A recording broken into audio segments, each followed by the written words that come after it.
Jangan biarkan siapapun jatuh dalam perang ini. Semua orang harus siap menghadapi pasukan Israel. Gaza terbakar. Kota yang dulu ramai kini hanya menyisakan reruntuhan dan tangisan. Ledakan demi ledakan mengguncang jalanan, sementara ribuan nyawa terancam di tengah konflik yang tak kunjung usai. Di antara debu dan asap, muncul 10 bayangan dari jauh. Prajurit Indonesia yang tidak dikenal, menembus garis musuh untuk misi rahasia yang bahkan dunia tak tahu keberadaannya. Namun, di balik keberanian mereka, tersimpan agenda tersembunyi yang bisa mengubah arah perang selamanya. Bisakah mereka menyelamatkan ribuan jiwa tanpa kehilangan diri mereka sendiri? Dari sinilah perjalanan dimulai, menuju bab 1 di mana setiap langkah pertama akan menguji nyali dan moralitas mereka. Sebelum kita lanjut ke cerita lengkap yang menegangkan dan penuh kejutan di akhir nanti, jangan lupa ya teman-teman untuk subscribe, like, dan komen di bawah. Tulis juga, kalian nonton dari kota mana aja, biar kita bisa saling kenal. Dukungan kalian bikin semangat untuk terus berbagi cerita seru berikutnya. Langit malam di Gaza berwarna merah tua. Seolah-olah langit itu sendiri ikut menangis. Ledakan demi ledakan menghantam tanah, membuat udara bergetar dan bau mesiu bercampur dengan debu bangunan yang runtuh. Suara sirene bersahutan, jeritan manusia memecah sunyi, dan di kejauhan, api menjilat langit seperti naga kelaparan. Di tengah kekacauan itu, laut di sisi barat kota tampak gelap pekat. Ombak menggulung pelan, memantulkan cahaya merah dari langit yang terbakar. Di antara gelombang, muncul sebuah perahu kecil tanpa tanda, tanpa bendera, dan tanpa lampu. Di dalamnya, 10 pria berpakaian hitam dengan wajah tertutup kain tipis duduk diam, memegang senjata yang diselimuti kain basah. Mereka tidak bicara. Mereka tahu, satu suara saja bisa menjadi panggilan maut. Hanya satu orang yang berdiri, Kapten Arya Santosa. Lelaki berusia 30-an, tubuh tegap dengan mata yang tajam seperti elang. Ia memandang ke arah pantai Gaza yang berjarak tak sampai 2 kilometer. Suara tembakan dari kejauhan terdengar seperti hujan batu di atas logam. Tapi, tatapan Arya tak bergeser sedikit pun. 5 menit lagi, bisiknya datar tanpa menoleh. Salah satu dari mereka, Letnan II Raffi, menatap tablet kecil dengan layar redup di tangannya. Koordinat aman. Tapi radar Israel aktif di sisi utara, Kapten. Kita harus mendarat lewat kanal selatan, jalur drainase tua yang menuju ke kamp pengungsi Al-Shati. Arya mengangguk pelan. Lakukan dengan cepat, jangan tinggalkan jejak. Perahu kecil itu meraju pelan menembus gelombang malam. Tak ada bendera, tak ada identitas. Hanya kesenyapan dan nafas tertahan yang menempel di dada masing-masing. Mereka bukan pasukan resmi, bukan bagian dari militer manapun. Mereka adalah bayangan, utusan tanpa nama dari negeri jauh yang hanya diberi satu misi. Selamatkan nyawa sebanyak mungkin, tapi jangan sampai dunia tahu kalian ada.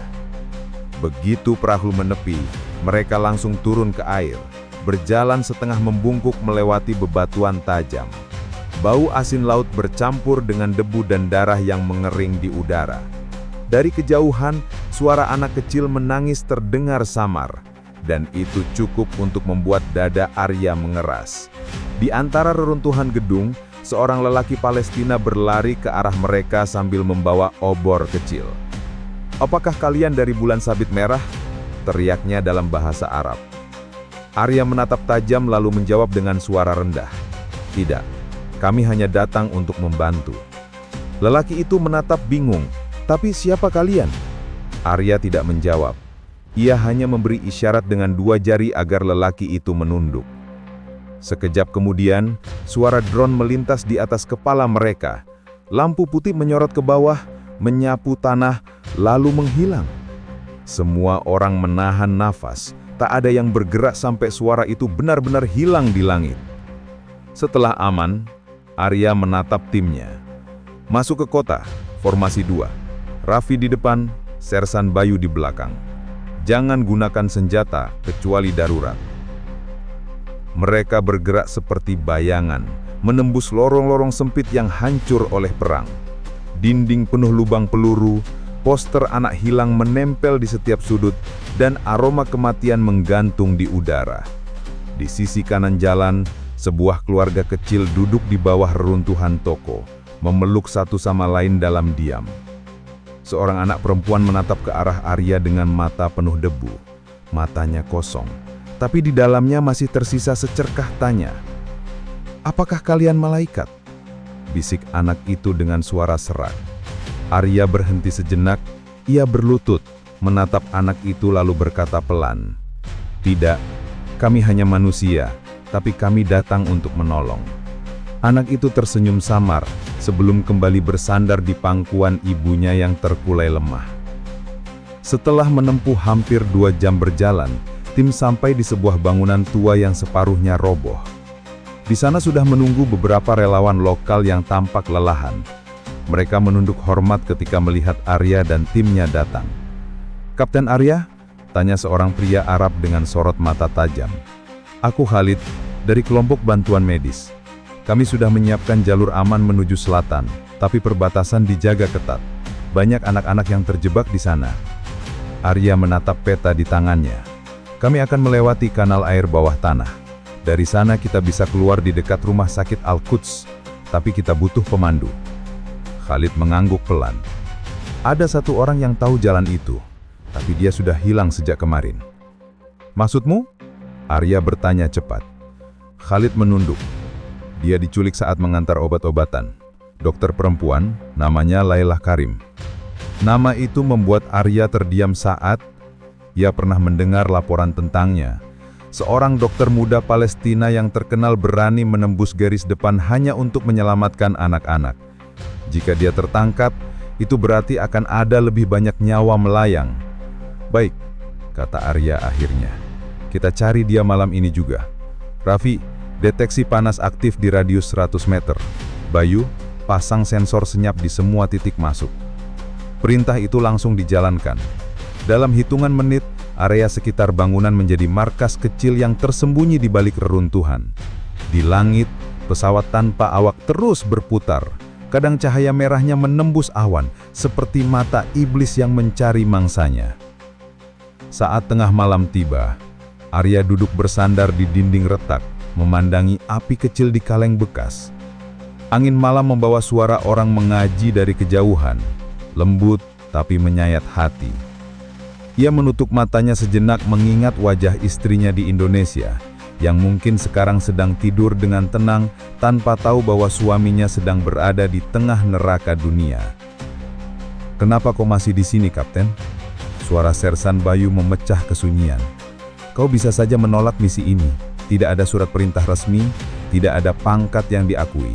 Kita bahkan tidak ada di catatan negara." Arya membuka mata, menatap api kecil diperhatikannya.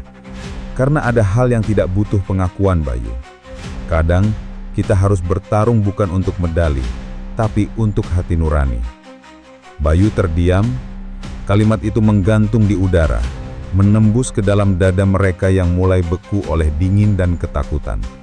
Beberapa jam kemudian, suara langkah kaki terdengar dari arah barat. Tim langsung siaga, senjata diangkat, mata menatap gelap. Dari balik reruntuhan, muncul 2 sosok lelaki membawa tandu darurat. Di atasnya terbaring seorang perempuan muda dengan wajah penuh debu dan darah, tapi mata itu masih hidup. Khalid berlari mendekat. "Itu dia, itu Dokter Lailah." Arya mendekat cepat, berlutut di samping tandu. "Dia masih sadar." Salah satu lelaki mengangguk. "Kena pecahan peluru di bahu, tapi dia menolak dibawa ke rumah sakit. Katanya masih ada anak-anak yang harus diselamatkan." Arya menatap Lailah dalam diam. Ia tidak tahu kenapa dadanya terasa berat saat melihat perempuan itu. Mungkin karena di balik luka dan debu, ada kekuatan yang aneh. Kekuatan yang sama dengan yang membuat orang seperti dia rela datang ke tempat seperti ini. Lailah membuka mata perlahan. "Kalian bukan dari sini?" Arya tersenyum samar. "Kami hanya lewat, tapi kami butuh bantuanmu." "Untuk apa?" "Untuk menyelamatkan yang tersisa."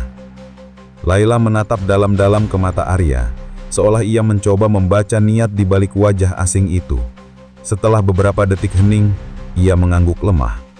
Kalau begitu, ayo kita mulai sebelum fajar. Arya mengulurkan tangan, membantu Layla berdiri. Dan di momen itu, di tengah asap, darah, dan langit yang masih merah, sebuah babak baru dimulai.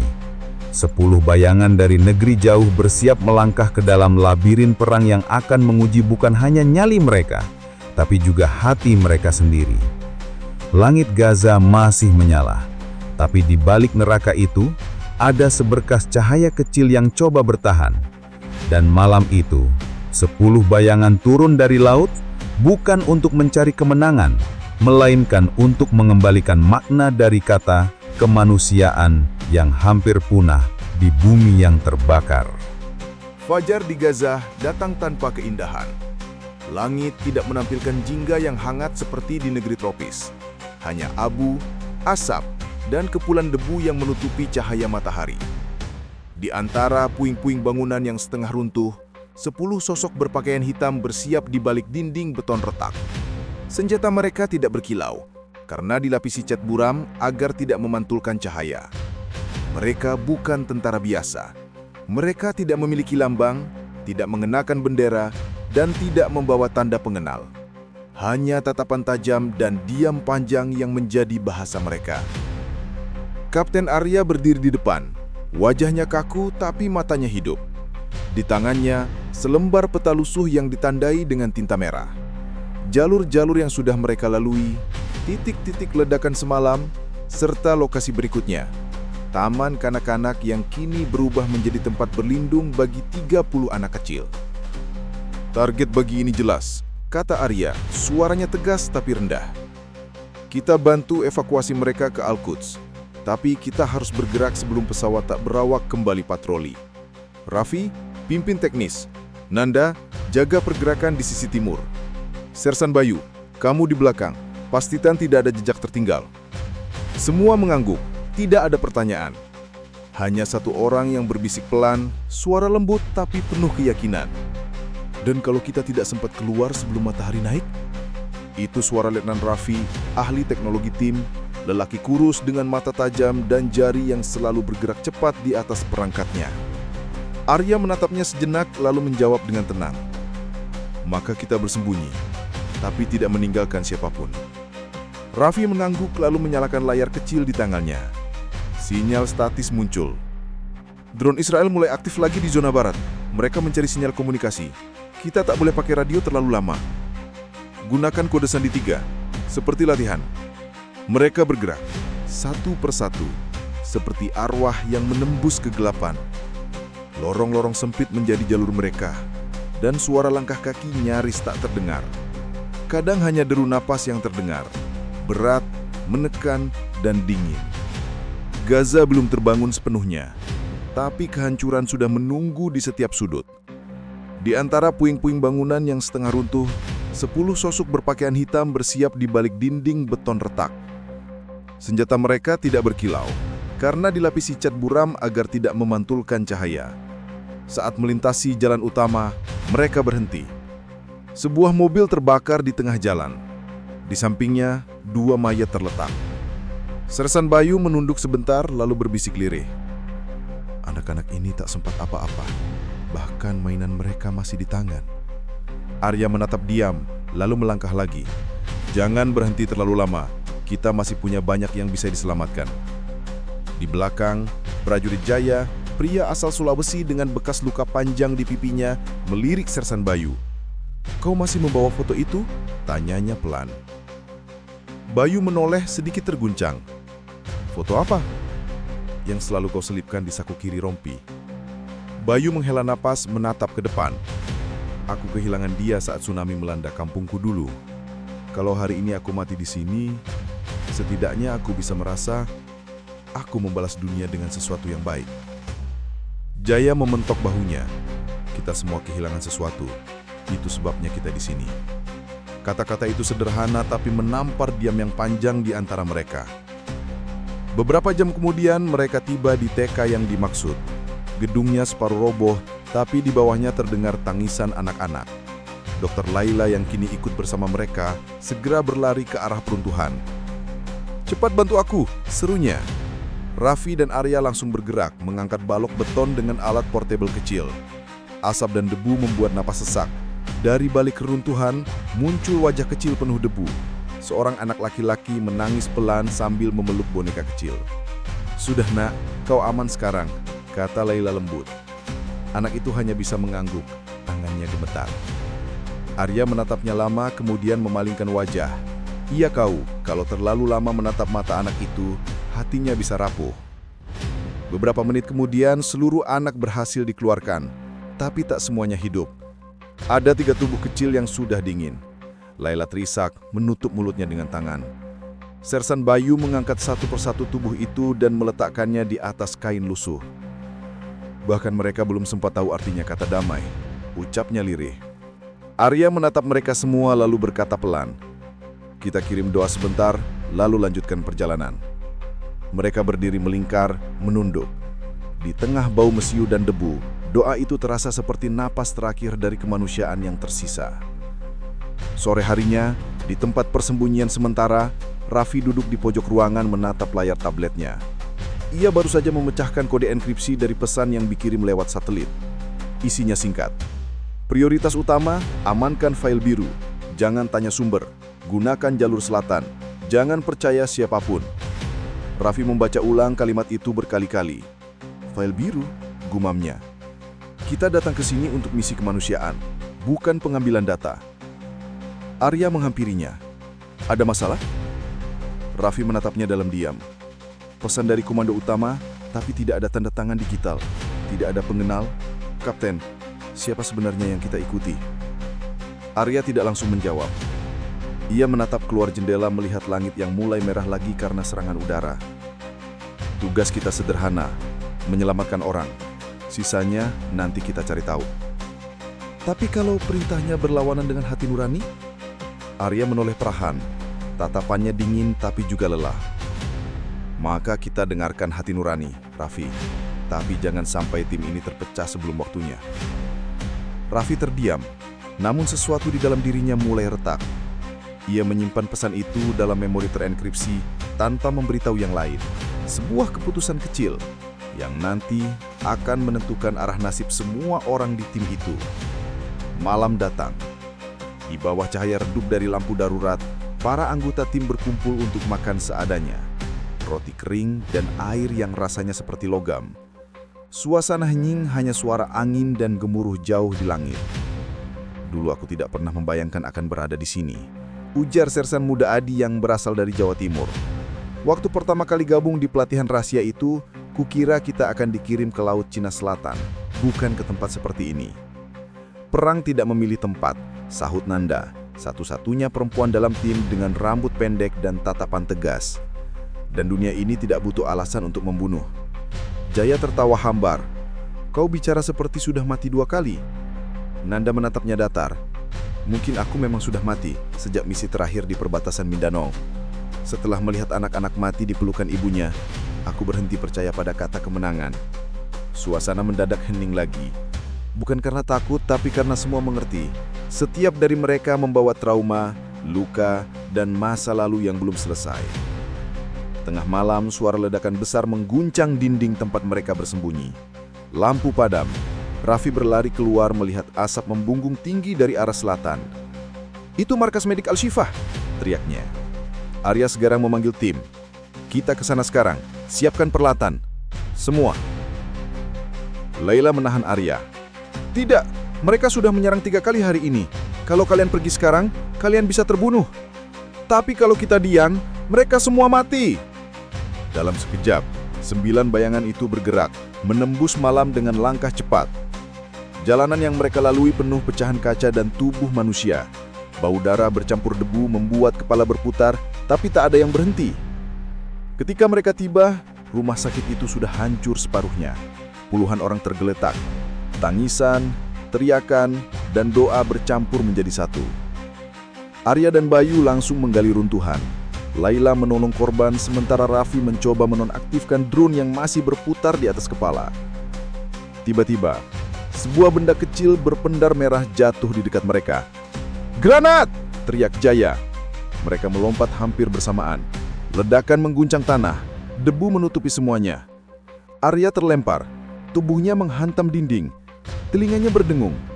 Saat ia membuka mata, ia melihat sesuatu. Sebuah logo kecil di pecahan metal granat itu.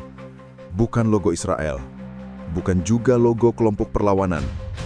Itu logo yang ia kenal, simbol rahasia dari pelatihan militer tempat mereka berasal. Darahnya dingin seketika. Ia menatap reruntuhan di sekelilingnya, lalu menatap langit yang kembali menyala merah. Hatinya berdesir keras antara takut dan marah. Mereka tahu kita di sini, bisiknya. Maksudmu siapa? Tanya Bayu yang datang dengan wajah penuh debu. Arya menggenggam pecahan granat itu rat-rat, lalu menjawab dengan suara rendah, tapi tajam. Orang yang sama, yang mengirim kita ke sini. Malam itu, di antara reruntuhan rumah sakit yang masih berasap, 10 bayangan mulai menyadari bahwa musuh mereka bukan hanya tentara yang ada di depan mata. Ada sesuatu yang lebih besar, sesuatu yang bersembunyi di balik perintah, nama, dan misi yang mereka yakini suci. Langit Gaza tak pernah benar-benar gelap. Bahkan di tengah malam, selalu ada cahaya, bukan cahaya bintang, tapi cahaya dari api, roket, dan bom yang menghujani kota tanpa jeda. Setiap ledakan membuat udara bergetar. Setiap cahaya merah di langit menandakan ada yang harus mati malam ini. Tak ada malam yang tenang di Gaza. Tak ada tidur yang damai. Hanya langit yang tak pernah tidur. Di ruang bawah tanah bekas gudang sekolah, tim 10 bayangan beristirahat seadanya. Lampu kecil menggantung di atas kepala, menyorot wajah-wajah lelah yang diselimuti debu dan darah kering. Dokter Laila sedang membalut luka di bahu kirinya. Tangannya gemetar, tapi tetap tenang. Kapten Arya duduk di seberang, menatap layar ponsel satelit dengan alis berkerut. 4 titik serangan udara dalam 2 jam terakhir, ujar Raffi pelan dari sudut ruangan. Polanya acak, tapi aku rasa mereka sedang mencari sesuatu. Bukan sesuatu, potong Arya lirih. Seseorang. Raffi menatapnya heran. Kau pikir kita? Arya tidak menjawab. Ia menatap dinding beton yang lembab, seakan mencoba menembusnya dengan pikirannya. Suara ledakan di luar menggema lagi. Debu halus jatuh dari langit-langit, membuat Laila menunduk dan menutup kepala anak kecil yang tertidur di pangkuannya. Anak itu, bernama Yasin, baru berusia 7 tahun. Ia kehilangan kedua orang tuanya pagi tadi saat serangan di pasar. Kini ia menjadi bayangan kecil yang menempel pada Laila, seakan satu-satunya sisa dunia yang aman adalah pelukan perempuan itu. Arya memandangi mereka lama. Ada sesuatu di dada kirinya yang terasa berat, seperti beban yang tak bisa ia lepaskan. Ia sudah melihat ratusan korban selama karir militernya. Tapi di Gaza, semuanya terasa berbeda. Di sini kematian tidak hanya milik tentara, ia menjadi milik anak-anak, perempuan, bahkan bayi yang belum sempat mengenal arti hidup. Kapten, panggil Raffi, memecah lamunan. Aku menemukan sesuatu. Arya menghampiri. Di layar kecil tabletnya muncul serangkaian peta panas, menunjukkan lokasi aktivitas militer di utara Gaza. Tapi ada satu hal aneh. Sebuah sinyal aktif muncul di area yang seharusnya kosong. Itu bukan basis Israel, tidak ada tanda kendaraan berat, tapi sinyalnya sangat kuat, seperti stasiun transmisi data. Arya menatap layar itu dalam diam. Koordinatnya? Raffi menyebutkan serangkaian angka. Arya menatapnya tajam. Itu dekat Khan Yunis. Laila yang mendengar nama itu langsung menatap mereka. Khan Yunis, aku tahu tempat itu. Ada laboratorium medis yang dulu dikelola oleh LSM asing. Mereka mengaku melakukan penelitian vaksin, tapi setelah perang dimulai, tempat itu berubah menjadi markas tak dikenal. Arya menatapnya. Kau pernah ke sana? Laila mengangguk. Sekali, tapi aku diusir. Mereka bilang aku tidak punya izin. Aku lihat ada banyak kontainer besar dengan logo yang sudah dihapus catnya. Logo? Tanya Raffi. Iya, jawab Laila. Suaranya pelan tapi jelas. Logo biru dengan garis melengkung seperti ombak. Arya dan Raffi saling berpandangan. Itu bukan simbol asing bagi mereka. Itu adalah simbol rahasia yang sama, tertera di fasilitas pelatihan rahasia tempat mereka dilatih. Simbol yang seharusnya hanya dikenal oleh pasukan bayangan Indonesia. Jantung Arya berdetak cepat. Ia berdiri, berjalan menjauh, mencoba menenangkan pikirannya. Bagaimana mungkin logo itu ada di laboratorium di Gaza? Dan kenapa perintah terakhir yang dikirim komando utama menyebutkan file biru? Pagi menjelang, mereka memutuskan bergerak ke Khan Yunis. Jalanan porak-poranda, setiap sudutnya bisa menjadi jebakan. Bayu memimpin barisan depan, sementara Nanda memantau dari belakang dengan senjata penembak jinik. Radar musuh mulai bergerak ke arah timur, lapor Raffi lewat komunikasi singkat. Kita punya waktu 10 menit sebelum mereka masuk radius 100 meter. Cepat semua, gunakan jalur pasar lama, perintah Arya. Mereka menembus lorong sempit, melewati rumah-rumah hancur, menuruni tangga ke ruang bawah tanah yang sebagian tergenang air. Bau darah dan besi menusuk hidung mereka. Di tengah jalan mereka menemukan mayat 3 pria berseragam, tapi bukan Israel. Seragam itu hitam, tanpa tanda, sama seperti milik mereka. Siapa mereka? Tanya Jaya. Arya berjongkok, memperhatikan. Di lengan salah satu mayat itu, ada tato kecil berbentuk lingkaran dengan garis bergelombang. Ia menarik nafas dalam. Mereka mungkin bayangan juga. Bayangan dari mana? Tanya Nanda. Arya menatap langit yang mulai terang di atas reruntuhan. Itu yang akan kita cari tahu. Setiba di Khan Yunis, mereka menemukan bangunan besar berlapis beton yang dijaga ketat oleh drone otomatis. Tak ada bendera, tak ada tanda, hanya kesunyian yang mencekam. Tempat ini tidak terlihat seperti laboratorium, gumam Bayu. Arya mengintai dari balik teropong. Pintu depan terbuat dari baja tebal, dan di sisi kanan tampak beberapa wadah kontainer dengan logo samar, catnya dikerok. Tapi jika diperhatikan, pola ombak biru masih terlihat. Raffi, kau bisa buka sistem keamanannya? Raffi tersenyum tipis. Aku tidak tahu apakah sistem ini manusiawi atau tidak, Kapten. Tapi mari kita coba.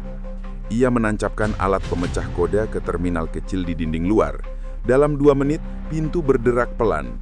Lampu di dalam menyala otomatis. Adarang dingin menyambut mereka. Bangunan itu kosong, tapi di dalam mereka menemukan ruangan-ruangan aneh. Meja metal, tabung pendingin, dan komputer dengan logo perusahaan teknologi asing. Di salah satu dinding ada papan besar dengan tulisan Project Blue Dawn. Arya menatap kata itu lama. Laila berjalan mendekat, suaranya hampir bergetar. Blue Dawn, aku pernah dengar itu. Katanya proyek kemanusiaan untuk mencegah penyebaran penyakit di zona perang. Arya membuka salah satu file digital di komputer yang masih aktif. Wajahnya langsung pucat. Kapten, ini bukan proyek kemanusiaan. Ini eksperimen biologis. Mereka menggunakan sampel darah dari anak-anak Gaza. Laila terdiam. Wajahnya berubah ngeri. Apa maksudmu? Raffi menunjuk layar. Lihat data ini, semua donor adalah anak-anak dari kamp pengungsian. Dan, oh Tuhan, beberapa tanda tangan di bawah dokumen ini berasal dari institusi medis di Asia Tenggara. Arya menatap layar itu tanpa berkedip. Di salah satu file, ada inisial yang ia kenal, LAS, singkatan dari Lembaga Analisis Strategis, cabang rahasia dari Lembaga Pertahanan Negaranya sendiri. Semuanya mulai masuk akal. Misi mereka ke Gaza bukan hanya soal kemanusiaan. Mereka dikirim untuk mengamankan data proyek rahasia, bukan menyelamatkan nyawa. Arya mengepalkan tangannya. Mereka dibohongi. Suara langkah kaki terdengar dari koridor. Mereka segera bersembunyi di balik meja. 2 pria bersenjata masuk dengan berbicara bahasa Inggris bercampur Ibrani. Kita harus pindahkan semua data sebelum pihak ketiga datang, kata salah satu mereka. Perintah dari Komando Barat. Jangan biarkan siapapun menyentuh server utama. Arya memberi isyarat. Dalam hitungan detik timnya bergerak cepat. Senjata disiapkan, peluru disenyapkan. 2 penjaga itu tumbang tanpa suara. Raffi langsung menyalin data dari komputer ke alat portable. Sementara itu, Laila berdiri di tengah ruangan, air matanya mengalir pelan. Mereka mempermainkan kami. Semua bantuan yang selama ini datang ternyata hanya kedok. Arya menghampirinya. Kau harus kuat, dokter. Dunia tidak tahu apa yang sebenarnya terjadi di sini, tapi kita akan bawa kebenaran ini keluar. Dan setelah itu, siapa yang akan percaya pada kita, Kapten? Dunia lebih percaya pada uang daripada kebenaran. Arya menatapnya dalam. Mungkin begitu, Tapi kalau tidak ada yang berani bicara, maka Gaza akan tetap seperti ini selamanya. Sore menjelang ketika mereka meninggalkan bangunan itu, suara pesawat tempur kembali menggema, ledakan menghantam tanah beberapa ratus meter dari posisi mereka. Pasir berterbangan, tubuh mereka terguncang. "Kapten, mereka tahu kita di sini," teriak Nanda. Arya menarik nafas panjang. "Kita menuju selatan, jangan lihat ke belakang." Mereka berlari di antara reruntuhan, peluru berterbangan, debu menutupi pandangan. Laila memegang Yasin erat-erat di dadanya, menunduk di bawah hujan api. Salah satu anggota tim, Adi, terkena pecahan logam di punggung. Ia terjatuh, Bayu berbalik, mencoba menolong, tapi Arya menahannya. "Tidak, kalau kau kembali, kita semua mati." Bayu menatap ke belakang, mata Adi mengatup matanya. Ia tersenyum, senyum terakhir sebelum api menelan tubuhnya. Bayu meraung, tapi suara itu tenggelam dalam ledakan. Mereka terus berlari sampai langit berubah ungu, sampai Gaza kembali menjadi siluet abu di bawah cahaya bulan. Di jauhan, drone terus berputar. Langit tetap menyala, tak ada malam, tak ada tidur, hanya perang dan kebenaran yang mulai memperlihatkan wajahnya. Arya berdiri di puncak reruntuhan, menatap langit yang tak pernah tidur itu. Ia menggenggam alat kecil berisi data Project Blue Dawn di tangannya. Matanya kosong, tapi di balik kekosongan itu ada api kecil yang menyala di antara abu dunia. "Malam ini," bisiknya pelan, "kita bukan lagi bayangan yang menyelamatkan, kita bayangan yang tahu terlalu banyak." Laila mendekat, berdiri di sampingnya. "Apa kau menyesal, Kapten?" Arya tersenyum pahit. "Menyesal karena tahu kebenaran atau karena masih hidup untuk melihatnya?" Laila menatap langit, mungkin keduanya. Dan di atas mereka, langit Gaza masih berdenyut merah. Malam tak pernah tertidur, dan di dalam kegelapan itu, 10 bayangan mulai kehilangan arti dari kata misi. Yang tersisa hanyalah pertanyaan besar, untuk siapa mereka sebenarnya berjuang? Angin Gaza dini hari berhembus kering, membawa debu dan bau logam terbakar dari sisa-sisa ledakan semalam. Di bawah langit yang masih kelabu, tim 10 bayangan berlindung di reruntuhan masjid tua di pinggiran Rafah. Mereka nyaris tidak berbicara. Setiap orang sibuk dengan pikirannya sendiri, mencoba memahami apa yang baru saja mereka temukan. Udara pagi itu terlalu tenang, seolah dunia sedang menahan napas. Tapi di dada setiap prajurit ada badai yang berputar, membawa rasa curiga, kehilangan, dan kemarahan yang belum sempat diucapkan. Kapten Arya duduk bersandar pada pilar yang setengah runtuh. Matanya menatap jauh, tapi pikirannya kacau.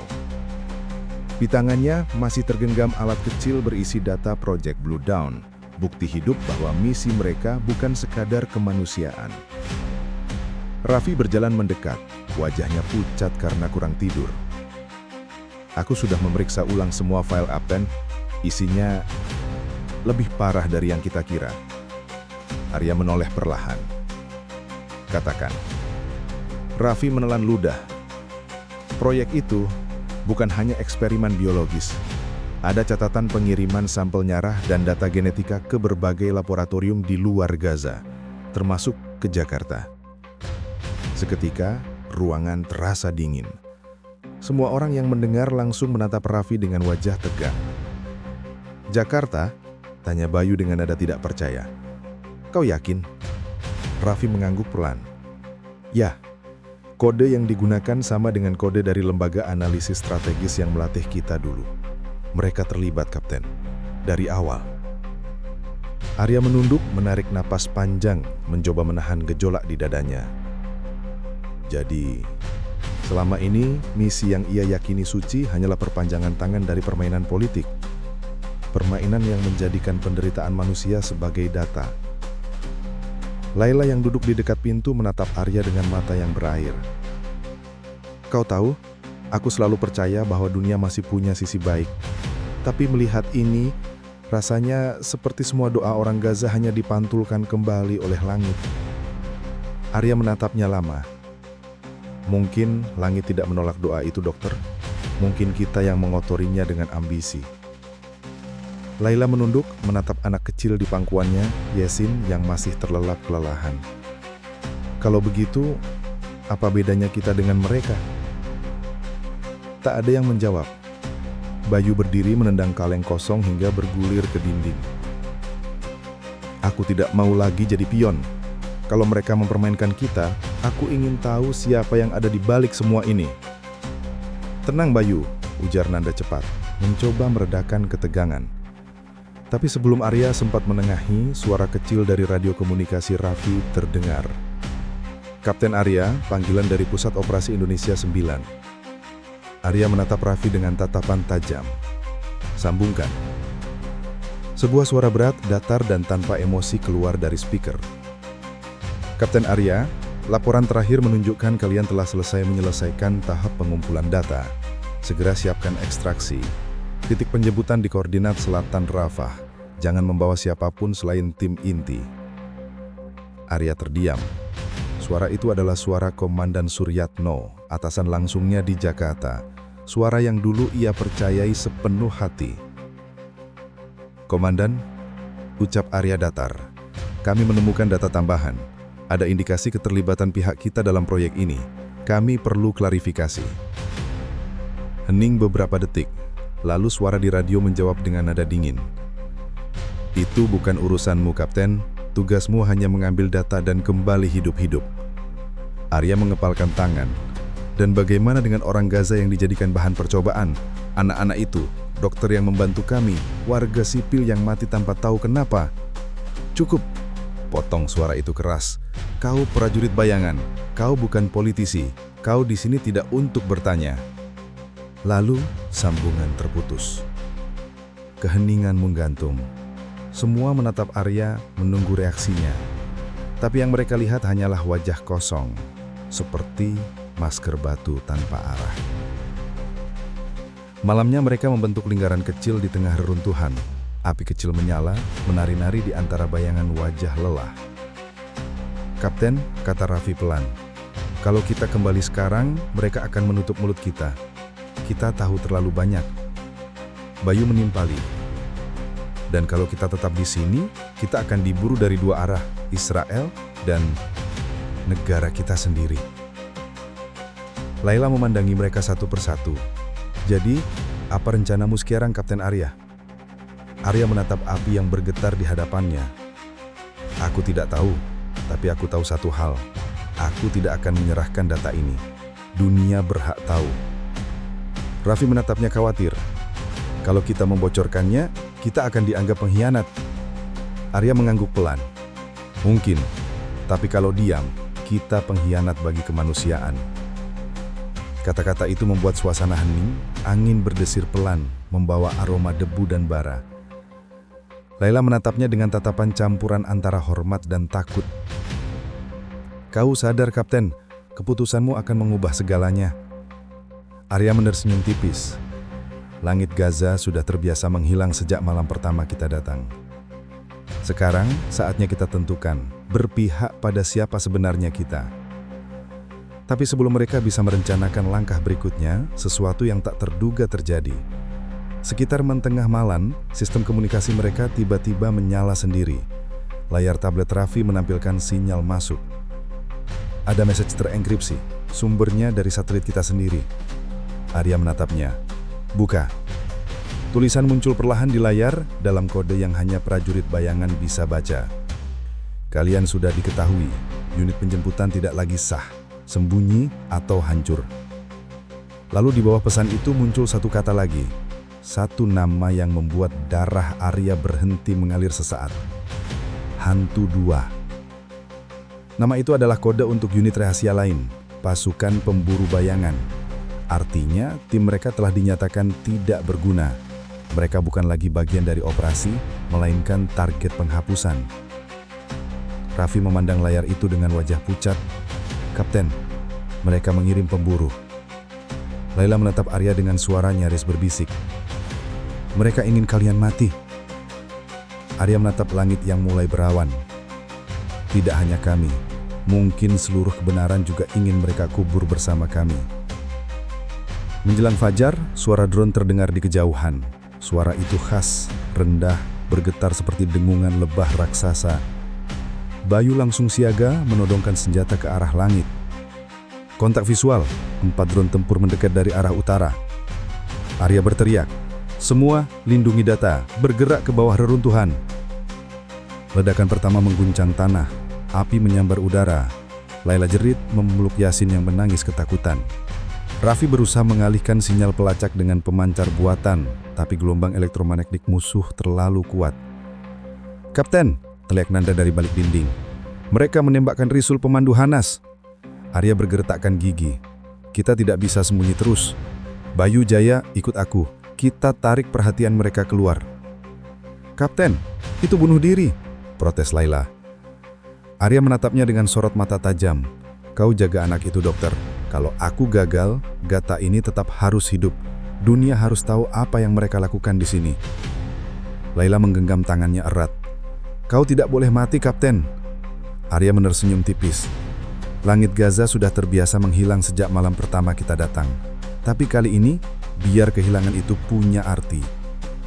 Mereka keluar dari reruntuhan, berlari ke arah barat di bawah hujan peluru. Tanah bergetar di bawah kaki, udara terasa seperti terbakar. Suara drone makin keras, memantul di dinding beton. Arya menembak satu drone dengan peluru magnetik, tepat sasaran. Ledakannya membuat langit bergetar, tapi dua drone lain segera mengunci posisi mereka. Bayu tertembak di bahu, darah memercik. "Aku masih bisa jalan," teriak Bayu. Arya menoleh, matanya menyala. "Teruskan, jangan berhenti." Sementara di bawah reruntuhan, Laila berusaha mengirim data Project Blue Dawn ke jaringan luar. Raffi membantunya, tangan gemetar di atas keyboard. "Sinyalnya kacau, aku membutuhkan waktu." "Cepatlah," bisik Laila. Air matanya menetes. "Cepatlah, sebelum semuanya berakhir." Ledakan terakhir mengguncang tanah, cahaya putih menyilaukan langit. Raffi berhasil menekan tombol kirim sesaat sebelum dinding runtuh menimpa mereka. Data itu terkirim ke satu server anonim di luar negeri. Satu harapan terakhir yang mungkin akan menyalakan bara kebenaran. Ketika debu mulai reda, hanya suara angin yang terdengar. Langit Gaza kembali kelam, tapi di antara awan, satu bintang terlihat menyala lebih terang dari biasanya. Bukan karena langit menjadi indah, tapi karena ada sesuatu yang baru saja berubah. Di tempat lain, di markas gelap di luar negeri, seseorang menatap monitor yang menunjukkan data baru masuk. Ia tersenyum samar. Jadi, mereka sudah tahu. Tangannya mengetik pesan cepat. "Aktifkan fase berikutnya, jangan biarkan jejak mereka hilang. Dunia harus percaya pada versi kita." Layar padam. Dan perang di Gaza baru saja memasuki babak yang tidak lagi hanya tentang peluru, tapi tentang kebenaran yang tidak seharusnya ada. Hujan pertama setelah berminggu-minggu perang turun di Gaza. Tapi air yang jatuh dari langit bukan pertanda damai. Ia hanya membasuh debu, darah, dan serpihan kehidupan yang telah lama kehilangan makna. Di antara reruntuhan sebuah sekolah tua di perbatasan Rafah, sisa-sisa tim 10 bayangan berlindung. Dari 10, kini hanya tersisa 6. Kapten Arya, Raffi, Bayu yang terluka, Nanda, Laila, dan anak kecil bernama Yasin. 4 lainnya, Jaya, Adi, Rangga, dan Fadil, tinggal nama yang berbisik di antara asap dan doa. Suara hujan yang menetes di atas seng membuat malam terasa panjang. Bayu terbaring di pojok ruangan, bahunya dibalut perban seadanya. Setiap kali ia menggerakkan tangan, rasa sakit membuat wajahnya mengerut. Nanda duduk di dekat pintu memegang senjata dengan mata setengah tertutup. Ia belum tidur sejak serangan semalam. Raffi memandangi layar kecil alat komunikasi yang kini mati total. "Sinyal satelit lenyap sepenuhnya, Kapten. Mereka memblokir seluruh jaringan di wilayah ini. Kita tidak bisa mengirim pesan keluar." Arya tidak menjawab. Ia menatap api kecil yang menyala di tengah ruangan. Nyala itu menari di matanya, memantulkan semua kemarahan dan kehilangan yang berputar di dadanya. Laila duduk di samping Yasin yang tertidur di pangkuannya. Wajah kecil anak itu begitu tenang, seolah tidak tahu dunia di sekitarnya sedang terbakar. Namun di mata Laila, ada ketakutan lain. Bukan karena perang, tapi karena kebenaran yang mereka bawa. "Aku masih tidak percaya," Gumam Bayu lirih, suaranya parau. Kita dilatih, diberi sumpah untuk melindungi kemanusiaan. Tapi ternyata kita hanya alat. Nanda menatapnya dari kejauhan. Mungkin memang begitu adanya. Dunia tidak pernah memberi tempat bagi idealisme, Bayu. Kita hanya pion di papan besar. Bayu menatap Nanda tajam. Jangan bicara seolah kau pasrah. Kita punya pilihan. Pilihan? Nanda tertawa pendek, suaranya getir. Pilihan apa? Kita terjebak di Gaza, diburu dari dua arah. Bahkan kalau kita selamat pun, negara sendiri mungkin akan menghapus nama kita dari sejarah. Raffi mencoba menengahi. Cukup, kita tidak bisa saling menyerang sekarang. Kita masih satu tim. Tapi Arya diam. Ia tidak menengahi, tidak menatap siapapun. Hanya menatap api yang makin kecil, hampir padam. Beberapa jam kemudian ketika hujan berhenti, Arya keluar dari tempat persembunyian. Ia berdiri di halaman yang penuh lumpur, menatap langit kelabu di atas Gaza. Suara azan sayup-sayup terdengar dari kejauhan. Samar bergetar di antara reruntuhan. Laila menyusul keluar. Ia berdiri di samping Arya tanpa bicara beberapa saat. Lalu perlahan, suaranya terdengar lirih. Kadang aku berpikir, Kapten, apakah Tuhan masih mendengar doa di tanah ini? Arya menatapnya pelan.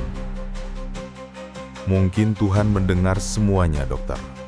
Tapi kita yang terlalu berisik dengan senjata dan kebencian sampai tak bisa mendengar jawabannya. Arya menunduk. Aku kehilangan rasa percaya pada dunia, tapi entah kenapa, aku masih percaya padamu. Arya terdiam. Ia menatap Laila dengan tatapan yang lembut tapi berat. Jangan percayai aku sepenuhnya, Dokter. Aku juga sedang kehilangan arah. Ketika malam menjelang, ketegangan di antara tim semakin terasa. Bayu yang frustasi mulai mempertanyakan kepemimpinan Arya. Kita terus lari, Kapten. Kita kehilangan separuh tim, tapi tak ada rencana jelas. Kau bilang kita akan buka kebenaran ini ke dunia. Tapi bagaimana? Tanpa sinyal, tanpa dukungan, tanpa negara. Arya menatapnya dengan dingin. Kau pikir aku tidak tahu itu? Tapi menyerah bukan pilihan. Kalau begitu apa? Kita tunggu mati di sini. Teriak Bayu berdiri dengan tubuh koyah. Kau masih percaya pada idealisme itu? Kau masih percaya kita bisa menang melawan sistem sebesar ini? Nanda langsung menodongkan senjata. Cukup, Bayu. Kau sudah keterlaluan. Bayu menatap laras senjata itu tanpa gentar. Tembak saja. Kalau memang semua ini cuma permainan bodoh, lebih baik aku mati sekarang daripada jadi boneka. Laila berlari ke tengah berteriak. Hentikan kalian, ini bukan saatnya saling menuduh. Raffi mencoba menarik Nanda, tapi suasana sudah terlalu panas. Arya menatap mereka dengan wajah lelah, lalu bersuara rendah, tapi tegas. Turunkan senjatamu, Nanda. Nanda masih diam. Matanya keras, penuh kekecewaan. Tapi akhirnya ia menurunkan senjatanya dengan kasar dan berjalan pergi keluar dan menatap bintang yang samar di langit. Arya menatap Bayu lama. Kemarahanmu benar, Bayu. Tapi arahmu salah. Kita tidak akan keluar dari sini dengan saling membenci. Bayu menunduk. Tangannya gemetar. Aku hanya muak, Kapten. Semua yang kukira benar ternyata bohong. Arya menepuk bahunya pelan. Aku tahu. Tapi satu hal masih benar. Kita hidup. Dan selama kita hidup, kebenaran masih punya kesempatan. Di luar angin malam berhembus dingin. Nanda duduk di reruntuhan menatap bintang yang samar. Ia menyalakan radio kecil, bukan untuk berkomunikasi, tapi untuk mendengarkan dunia luar. Dari frekuensi samar, terdengar suara penyiar berita internasional. Sumber resmi dari Asia Tenggara membantah keberadaan tim militer di Gaza. Mereka menyebut kabar itu sebagai propaganda. Nanda menggenggam radio itu erat-erat. Matanya berair. bukan karena kesedihan, tapi karena amarah yang membara. Ia tahu suara itu bohong, tapi siapa yang akan percaya pada 6 bayangan yang tak diakui? Langkah pelan terdengar mendekat. Raffi datang, duduk di sampingnya tanpa bicara. Kadang, ujar Nanda lirih, aku berpikir mungkin kita seharusnya membakar semua bukti itu saja. Biarkan dunia tetap buta. Setidaknya kita tidak akan dikejar lagi. Raffi menatapnya. Kalau begitu, semua kematian teman-teman kita jadi sia-sia. Nanda menghela nafas berat. Mungkin mereka sudah tahu dari awal, Raffi. Mungkin mereka tahu misi ini bukan tentang kemanusiaan, tapi tetap ikut karena sudah tak punya tempat di dunia ini. Raffi memandang jauh. Atau mungkin mereka ikut karena masih percaya bahwa di antara kegelapan selalu ada satu nyala kecil yang layak diperjuangkan. Pagi berikutnya, Laila terbangun karena suara gaduh di luar. Arya sedang memeriksa sisa-sisa perlengkapan mereka, menemukan sesuatu yang membuat darahnya dingin. Pelacak digital kecil tertanam di bawah salah satu peti amunisi mereka. Ia segera memanggil semua. Siapa yang terakhir menyentuh peti ini? Bayu mengangkat tangan. Aku. Tadi malam aku memindahkannya dari mobil lama ke sini. Arya mendekat cepat. Wajahnya tegang. Kau sadar apa ini? Bayu memandangnya bingung. Aku hanya... Ini pelacak satelit militer, bentak Arya. Mereka tahu posisi kita. Semua langsung siaga. Raffi memeriksa alat itu. Wajahnya pucat. Sinyalnya masih aktif. Mereka bisa sampai sini dalam waktu 2 jam. Nanda memaki pelan. Sial, bagaimana bisa ada pelacak di peralatan kita? Arya menatap Bayu tajam. Kau yakin tidak ada yang mengikutimu waktu itu? Bayu membalas tatapan itu dengan kemarahan. Kau pikir aku pengkhianat, Kapten? Bukan itu maksudku. Tapi itu yang kau pikirkan, kan? Teriak Bayu. Sejak awal, semua selalu salahku. Suasana memanas lagi. Laila berusaha menenangkan. Tolong, hentikan dulu pertengkarannya. Kita harus pergi sebelum mereka datang. Tapi Arya masih menatap Bayu. Tatapannya tajam, tapi juga sedih. Ia tidak tahu harus mempercayai siapa lagi. Dalam perang, kepercayaan adalah hal pertama yang mati. Dan kini, ia merasakan kematiannya di depan mata. 2 jam kemudian, langit Gaza kembali bergemuruh. Drone kembali melintas, dan suara kendaraan lapis baja terdengar dari kejauhan. Arya memerintahkan evakuasi cepat ke arah selatan, menuju terowongan tua yang terhubung ke daerah perbatasan. Tapi langkah mereka berat, dan kelelahan membuat semuanya berjalan lambat. Saat mereka memasuki terowongan gelap itu, suara ledakan mengguncang di belakang. Laila memeluk Yasin erat, sementara Raffi menuntun mereka melewati lumpur dan reruntuhan besi. Di ujung terowongan, Arya berhenti. Ia menatap layar peta digitalnya, memastikan arah. Namun sesuatu menarik perhatiannya. Di dinding terowongan, seseorang telah menulis pesan dengan cat merah. Tulisan itu dalam bahasa Indonesia. Dan hanya satu kalimat. Kalian tidak seharusnya tahu. Arya menatap tulisan itu lama, darahnya dingin. Itu bukan pesan acak. Itu peringatan. Dan hanya orang dari unit mereka sendiri yang bisa menulisnya di tengah Gaza.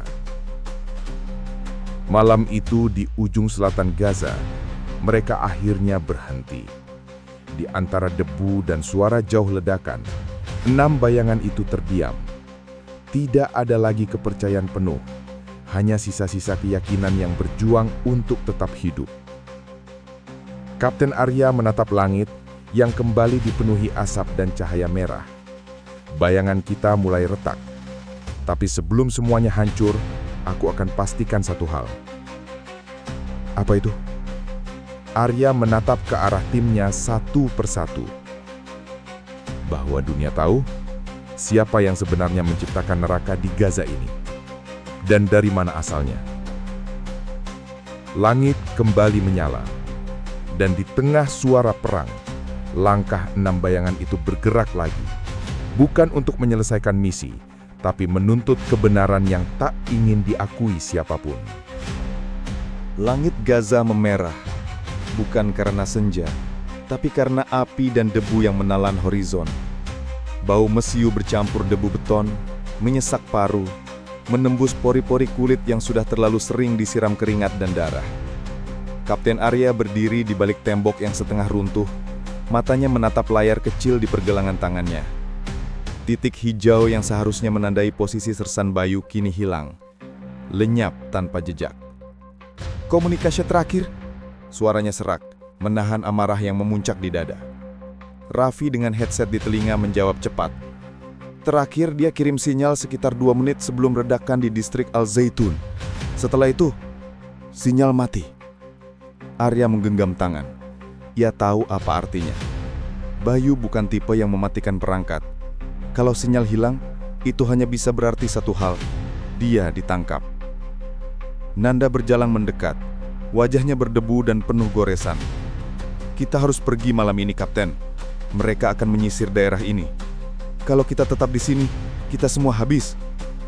Arya menatap Nanda tajam dan meninggalkan Bayu begitu saja. Kita bahkan gak tahu dia masih hidup atau tidak, bentak Nanda. Emosinya meledak. Kau mau bunuh semua orang demi satu orang? Ruangan itu seketika hening. Hanya terdengar dengusan nafas mereka yang terengah di antara suara drone yang mengitari langit. Dokter Layla yang duduk di sudut mencoba menghentikan darah di lengan kirinya berkata lirih.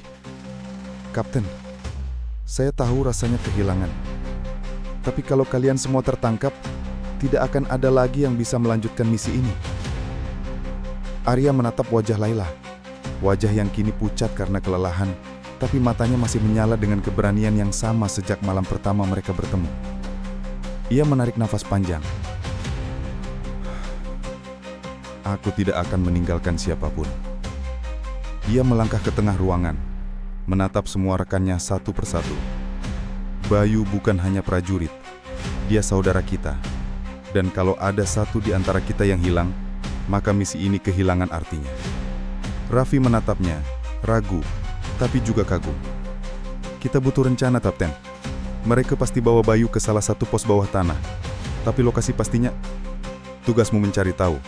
Potong Arya cepat. Gunakan semua jaringan yang tersisa. Aku tak peduli kalau harus membobol server komando. Temukan dia. Raffi mengangguk pelan. Baik, Kapten. Tapi, ia berhenti sejenak. Suaranya menurun. Ada kemungkinan informasi posisi kita sudah bocor dari dalam tim. Semua mata menoleh. Diam. Hening. Angin malam membawa suara bom di kejauhan, namun tidak mampu menenggelamkan ketegangan di dalam ruangan kecil itu. 2 jam kemudian, Raffi menatap layar laptopnya yang redup. Sinyal dari satelit komando Israel berhasil dia tembus. Sistem terenkripsi tingkat tinggi, tapi bukan sesuatu yang tak bisa ia pecahkan. Sampai akhirnya, wajahnya memucat. Aku menemukannya, katanya pelan. Bayu masih hidup. Tapi, Arya mendekat. Tapi apa? Raffi menelan ludah. Dia ada di pusat interogasi militer di Deir al-Balah. Dijaga ketat. Dan ada satu lagi. Ia menatap Arya dengan pandangan berat. Seseorang dalam tim kita sudah mengirim koordinat lokasi markas ke sistem mereka. Dari sinyalnya, berasal dari perangkat internal. Hening lagi. Angin menggoyangkan tirai debu di pintu masuk. Semua saling pandang, seolah mencoba membaca mata masing-masing. Arya perlahan berkata, "Siapa?" Raffi tidak menjawab langsung. Ia membuka data yang diunduhnya, menampilkan deretan kode unik dari perangkat tim. Lalu ia menunjuk satu nama. Kode itu milik Nanda. Ini tidak mungkin. Nanda langsung berdiri. Matanya marah. Kau tuduh aku. Aku bahkan yang paling depan saat misi evakuasi tadi malam. Tapi kodenya mencocok dengan perangkatmu, tegas Raffi. Sinyal keluar tepat 2 menit sebelum pos kita diserang. Kalau begitu ada yang cloning perangkatku, balas Nanda, suaranya meninggi. Kau pikir aku bodoh mau menyerahkan posisi kita? Aku juga bisa mati di sini, Raffi. Arya menatap keduanya dengan tatapan tajam, lalu memejamkan mata sebentar. Ia tahu, dalam dunia seperti ini, kepercayaan bisa runtuh secepat peluru menembus udara. Kita tidak punya waktu untuk saling tuduh, ucapnya pelan tapi tegas. Kita temukan Bayu dulu, setelah itu, baru kita cari tahu siapa pengkhianat sebenarnya. Malam itu mereka bergerak menuju Deir al-Balah. Jalanan sunyi, hanya diterangi nyala api dari bangunan yang terbakar di kejauhan. Langit masih dikerumuni drone, tapi mereka melangkah di bayang-bayang reruntuhan, menapak di atas pasir dan darah yang sama. Di tengah perjalanan, Dr. Laila berbisik lirih pada Arya. Aku masih tidak mengerti, kenapa kalian terus melanjutkan ini? Bahkan setelah tahu ada yang berkhianat. Arya menatap lurus ke depan. Karena kami tak pernah berjuang demi perintah dokter. Kami berjuang demi mereka yang tak bisa melawan. Suara itu getir, namun tulus. Ada luka dalam setiap kata. Seperti seseorang yang memegang bara di telapak tangan namun menolak melepaskannya. Ketika mereka tiba di wilayah utara Deir al-Balah, mereka menemukan bangunan yang diduga sebagai pusat interogasi bawah tanah. Sebuah bunker beton tua, dijaga dengan pasukan bersenjata lengkap. Minimal ada 20 orang di atas, dan entah berapa banyak di bawah. Kita cuma 6 orang tersisa. Kalau frontal, kita pasti kalah. Arya menatap sekeliling. Ia tahu resiko itu. Tapi ia juga tahu, jika mereka tidak menyelamatkan Bayu malam ini, maka besok mungkin hanya jasadnya yang tersisa. Tidak frontal, ujarnya. Kita pecah 2 tim. Aku, Nanda dan Raffi ke bawah. Sisanya jaga pintu keluar dan buat pengalihan. Laila menatapnya. Kalau kalian gagal? Arya menatap matanya tajam. Kalau kami gagal, pastikan data ini sampai ke dunia luar. Ia menyerahkan sebuah chip kecil pada Laila. Chip berisi data hasil peretasan Raffi tentang jaringan senjata global. Laila menggenggamnya erat. Kau percaya aku bisa? Arya menyenyum samar. Aku percaya kau satu-satunya yang tak punya alasan untuk berbohong. Mereka bergerak cepat. Raffi mematikan sistem kamera dengan alat buatan sendiri, sementara Nanda memimpin penyusupan lewat terowongan bekas saluran air. Mereka berhasil menembus ruang bawah tanah. Lembab, bau darah dan logam. Dan di sanalah mereka menemukannya. Sersan Bayu, terikat di kursi, wajahnya bengkak, tubuhnya penuh luka, tapi matanya masih hidup, masih membara. Ketika Arya memotong tali di tangannya, Bayu berbisik lemah. Kapten, hati-hati. Di antara kita, ada yang... Kata-katanya terputus oleh ledakan di atas mereka. Raffi menoleh kecepat ke layar kecil di tangannya. Sial, posisi kita ketahuan. Mereka menutup semua akses keluar. Arya menatap Nanda. Bagaimana mereka bisa tahu? Tapi Nanda hanya diam. Tatapannya kosong. Terlalu tenang untuk situasi seperti ini.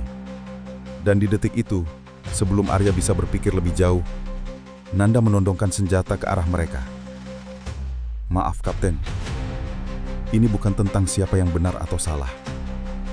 Ini tentang bertahan hidup. Arya tertegun. Raffi membeku. Jari-jarinya gemetar di atas pemicu. Bayu menatap Nanda dengan pandangan campuran antara marah dan kekecewaan. Nanda, suara Arya berat. Kau sudah sejauh ini bersamaku. Kau tahu apa yang kita perjuangkan? Jangan hancurkan semuanya. Nanda tersenyum tipis. Matanya berair. Justru karena aku tahu, Kapten. Karena aku sudah terlalu lama percaya dan terlalu banyak kehilangan. Ledakan lain mengguncang ruangan. Debu turun dari langit-langit. Dalam kekacauan itu, suara tembakan meledak. Cepat, keras, tak bisa dihentikan. Dan setelah itu, hanya sunyi. Ketika debu perlahan mereda, Arya terduduk di lantai. Darah mengalir di lengannya. Nanda sudah pergi, membawa perangkat komunikasi dan data mereka. Bayu masih hidup, tapi lemah. Raffi menatap kaptennya dengan mata merah. Dia kabur, dia benar-benar kabur.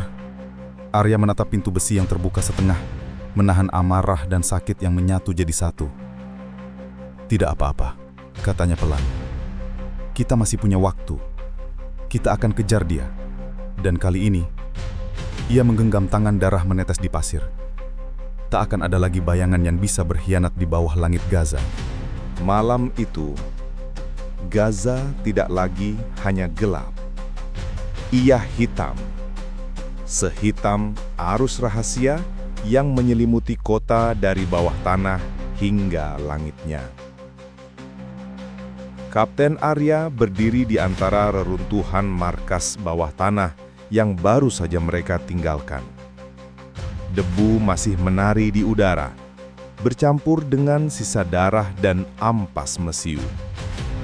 Di sampingnya, Raffi berusaha menstabilkan sinyal radio darurat. Sementara Bayu, yang terluka parah, berbaring bersandar di dinding. Nafasnya berat. Setiap hembusannya disertai suara kecil yang terdengar seperti doa. Mereka kehilangan 3 orang malam itu. Dan lebih buruk lagi, mereka kehilangan kepercayaan. Nanda membawa perangkat komunikasi utama. Raffi bergumam dengan wajah kusam. Dengan itu, dia bisa memberitahu musuh semua jalur yang kita lewati. Arya menatap kosong ke arah langit. Di kejauhan, cahaya dari serangan udara membelah malam seperti kilatan murka. Dia tidak melarikan diri. Dia berpihak. Dokter Laila yang baru datang setelah menyelamatkan beberapa anak dari reruntuhan menatap Arya dengan cemas. Kalian tidak bisa mengejar dia sekarang, Kapten. Kondisi kami tidak lebih buruk daripada anak-anak yang kau selamatkan, dokter. Kalau kami diam, Nanda akan membawa informasi kita ke mereka. Dan itu berarti habis sudah semuanya. Beberapa jam kemudian, mereka beristirahat di sebuah sekolah yang hancur di pinggiran Rafah. Dindingnya penuh lubang peluru. Di papan tulis, masih tertulis pelajaran matematika dalam bahasa Arab. Seolah perang belum sempat menghapus masa kecil siapapun yang pernah belajar di sana. Raffi mengetik cepat di laptop kecil yang sudah retak layarnya, mencoba melacak sinyal Nanda. Setiap klik adalah perjudian antara harapan dan keputusasaan. Kapten, aku menemukan pola transmisi yang aneh. Bukan dari militer Israel, tapi dari alamat server yang kita kenal. Arya menatapnya cepat. Alamat server siapa? Raffi menelan ludah. Jemarinya bergetar ketika menekan tombol enter terakhir. Komando utama. Kata itu menggantung di udara seperti racun. Tidak mungkin, gumam Dr. Laila. Kalian bilang komando utama itu dari pihak kalian, dari negeri kalian sendiri, bukan? Arya tak langsung menjawab. Ia berjalan pelan ke jendela, memandangi langit yang dihiasi kobaran api dari serangan udara. Tatapannya kosong, tapi nadanya tajam. Kami tidak pernah tahu siapa mereka sebenarnya, dokter. Kami hanya menerima perintah melalui saluran terenkripsi. Tidak pernah ada nama, tidak ada tanda pangkat, tidak ada wajah. Hanya suara. Raffi menambahkan, suaranya pelan namun menggigil. Dan sekarang, sepertinya mereka tidak hanya memerintah kita. Mereka juga mengendalikan kedua pihak perang ini. Dr. Laila menutup mulutnya, terkejut. Kau maksud mereka menjual informasi ke Israel? Arya menatapnya tajam. Bukan hanya itu. Ia menatap layar Raffi. Mereka menjual senjata ke semua pihak. Israel, Hamas, bahkan organisasi bayangan di Timur Tengah. Perang ini, mereka yang ciptakan. Hening. Hanya bunyi dentuman jauh di langit yang tersisa. Ketika pagi tiba, Raffi menunjukkan data yang baru ia bongkar.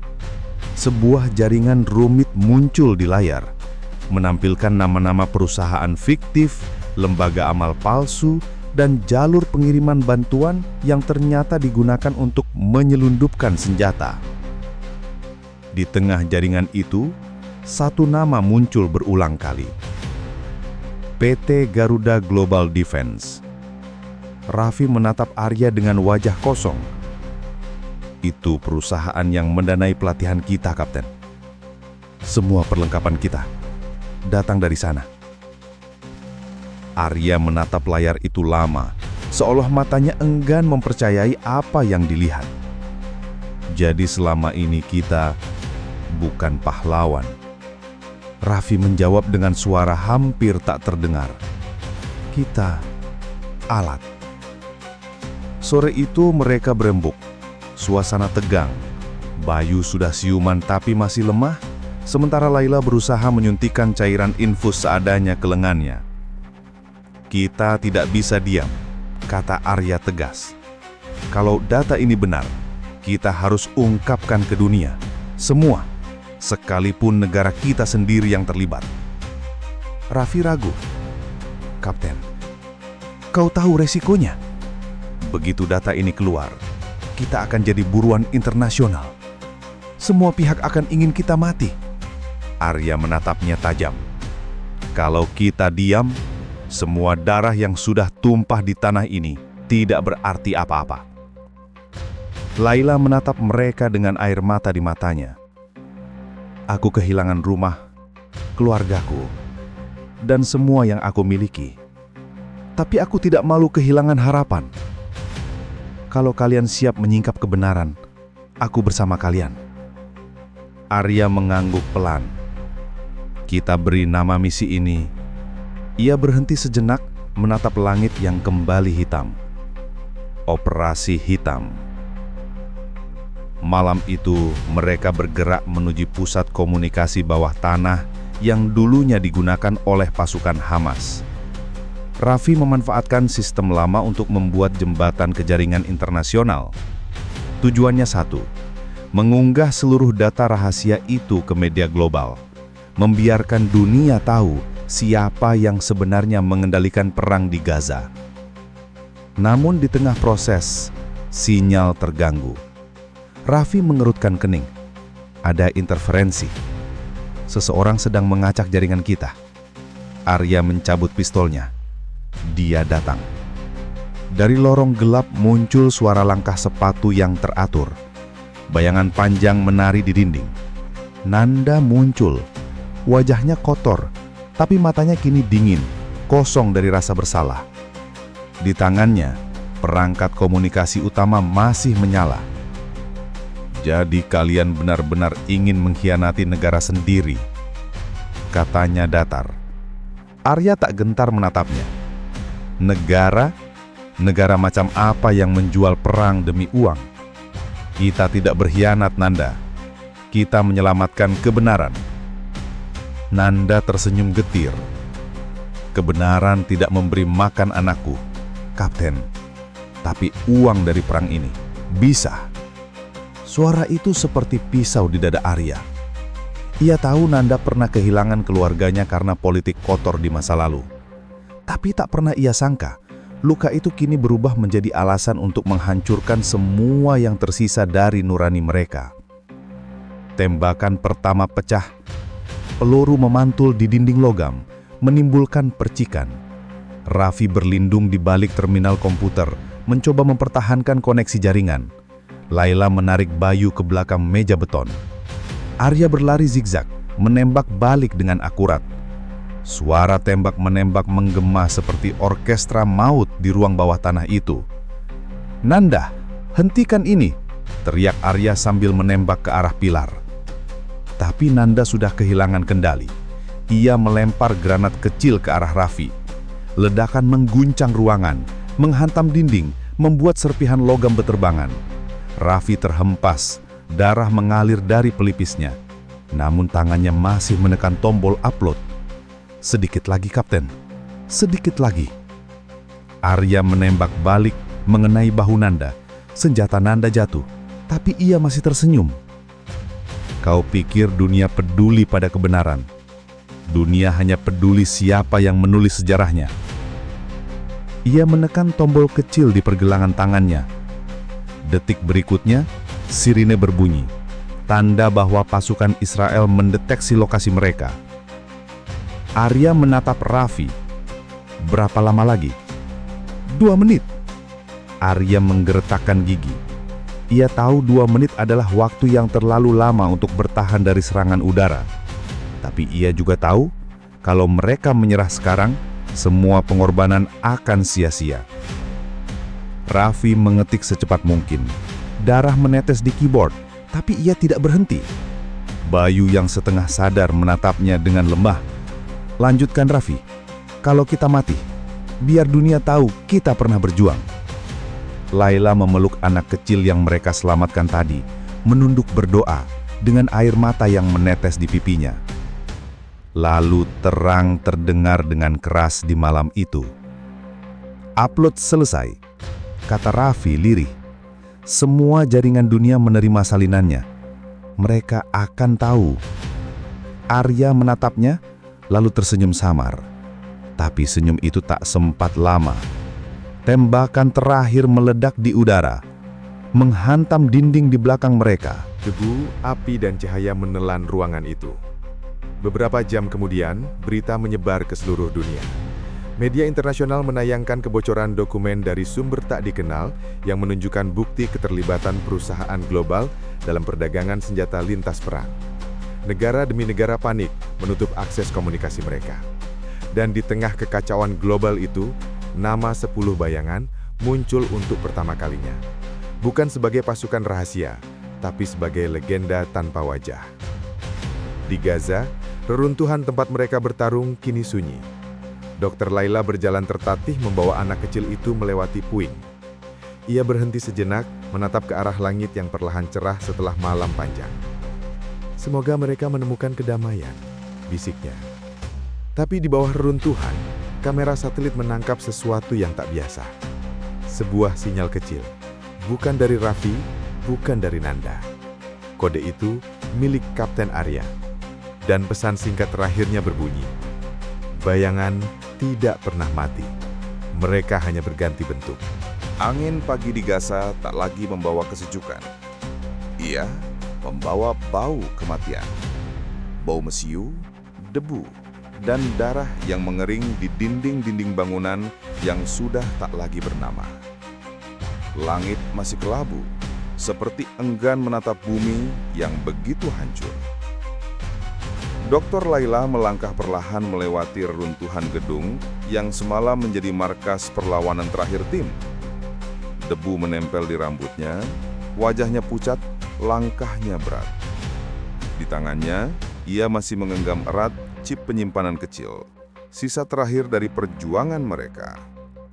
Tak jauh di belakangnya, Bayu berjalan tertatih dengan bahu diperban seadanya. Luka di tubuhnya belum sembuh, tapi luka di hatinya jauh lebih dalam. Raffi, Kapten Arya, mereka pasti masih hidup kan? Tanya Bayu lirih, seolah tak ingin mendengar jawaban yang sebenarnya. Laila tak menjawab. Ia hanya menatap langit, dan di matanya tergambar kehampaan. Di sisi lain kota, di sebuah bunker pertahanan Israel yang kini sunyi setelah serangan besar, Nanda duduk di kursi besi, wajahnya tertunduk, tangannya gemetar menatap layar ponsel militer yang kini menampilkan pesan singkat. Transaksi berhasil. Lokasi aman, Anda bebas. Bebas.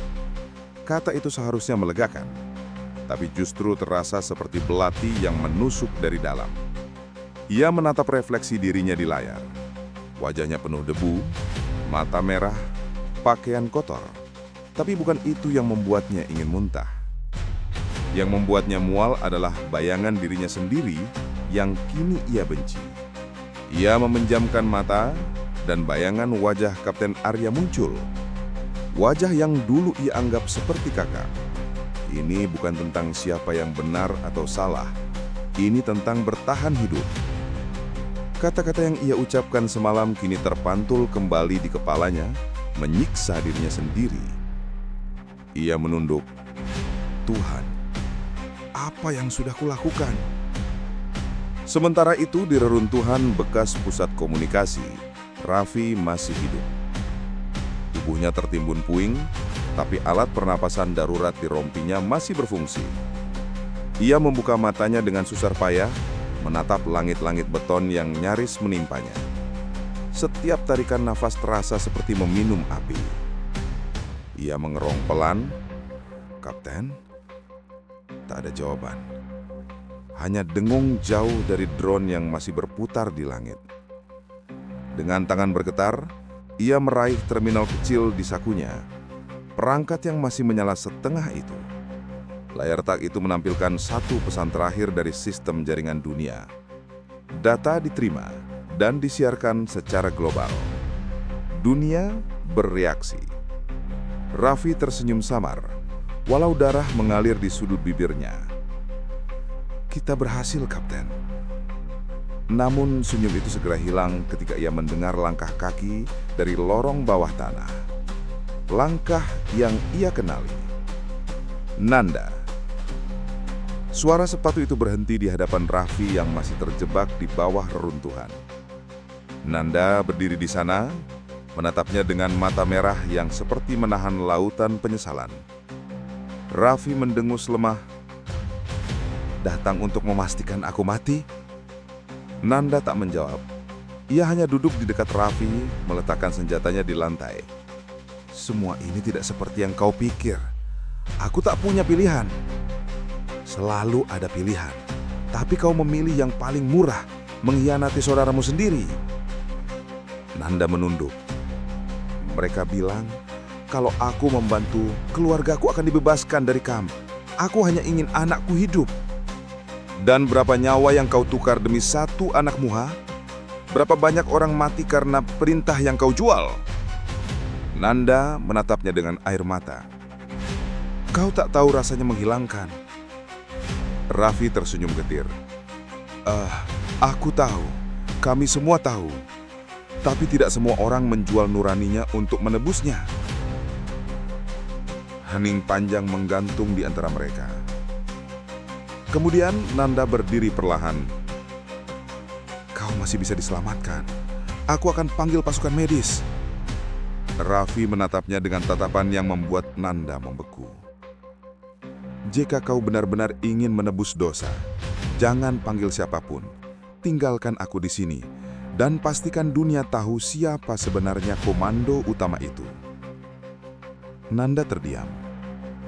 Ia tahu Raffi benar. Tapi ia juga tahu, kalau ia melakukan itu, ia tak akan hidup lama. Beberapa jam kemudian, Laila dan Bayu menemukan runtuhan itu. Mereka menggali dengan tangan kosong, memanggil-manggil nama Raffi, hingga akhirnya menemukan tubuhnya. Dingin, tapi dengan senyum kecil yang tetap menempel di bibirnya. Di tangannya masih tergenggam erat chip penyimpanan cadangan. Bayu menunduk. Bahunya bergetar. Dia menyelesaikan misinya, dokter. Laila menutup mata Raffi perlahan. Dan dia melunasi tanggung jawabnya. Namun di antara reruntuhan, mereka juga menemukan sesuatu yang lain. Sebuah catatan kecil di saku Raffi bertuliskan huruf terbakar sebagian. Komando utama bukan milik satu negara. Mereka adalah pasar, dan perang hanyalah komoditas. Laila menatap catatan itu lama, seolah kata-kata di atas kertas itu lebih berat dari semua senjata di dunia. Sementara di tempat lain, Nanda berlari di tengah reruntuhan, mencoba menghubungi pihak yang menjanjikan kebebasannya. Namun sambungan yang ia terima bukan suara manusia, hanya pesan otomatis. "Akses Anda telah ditutup. Operasi hitam telah selesai." Ia berhenti, lalu menatap langit dengan tawa getir yang hampir seperti tangisan. "Mereka menipuku. Mereka menipuku, Arya." Dalam keputusasaan itu, ia menatap pistol di tangannya. Tapi sebelum jari telunjuknya sempat bergerak, sebuah tangan menahan pergelangannya dari belakang. Kapten Arya Santosa. Luka di wajahnya, darah di seragamnya, tapi matanya masih tajam seperti baja. "Nanda, Kau pikir aku akan mati secepat itu? Nanda membeku. Kapten, Arya menatapnya lama, mata penuh amarah sekaligus iba. Aku ingin menembakmu, tapi aku tahu peluru tidak bisa menebus penyesalan. Hanya pengakuan yang bisa. Nanda berlutut, tangisnya pecah. Aku hanya ingin menyelamatkan mereka, Kapten. Arya menatapnya, mata penuh amarah sekaligus iba. Dan kau menghancurkan semua yang lain untuk itu. Beberapa hari kemudian, dunia internasional terguncang. Dokumen rahasia yang dikirim Raffi terus disiarkan di berbagai negara. Pemerintah-pemerintah besar menyangkal, tapi bukti terlalu kuat. Jaringan Garuda Global Defense dibongkar publik, dan laporan menyebutkan adanya kolaborasi lintas negara dalam proyek senjata di Gaza. Namun di Gaza sendiri, dunia tetap sama. Reruntuhan, tangisan, doa, dan darah. Kapten Arya, Dr. Laila, dan Bayu tinggal di antara pengungsi. Mereka menolong yang terluka, menyembunyikan identitas mereka dari mata-mata yang kini mengincar.